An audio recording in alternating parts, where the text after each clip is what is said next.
Hakajing petang ya kajing toket persya ya kibriu kibalai sekajing thok songkurim kebalang kapok Greenwood Resort Gawati ke Deputy Commissioner juga East Coastal District kong masih dua Nongbri mentak sengi syetarik unarar arjar arfau kalau ujar biang sesau tadi ke ijahar HUSP jong East Coastal District kini kajing ujar ke ijahar kalong nakamta bantuat dan di manlap ya kita kibriu kibalapan keng ya kaan kabala bu ada kasorkar. The continued FIR was filed for 4 additional people.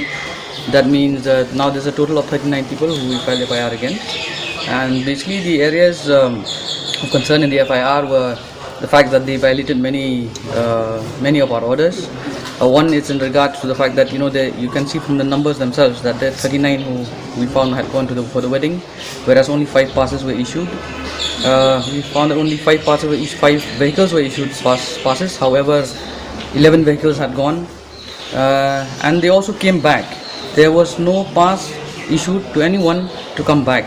5 passes were issued to people to go, but not to come back. So there was no return pass. So this and many other areas that they have violated our prohibitory orders, and many orders of the government, which has been promulgated in view of this pandemic. But further investigation will be done as per by the SP based on IFIR.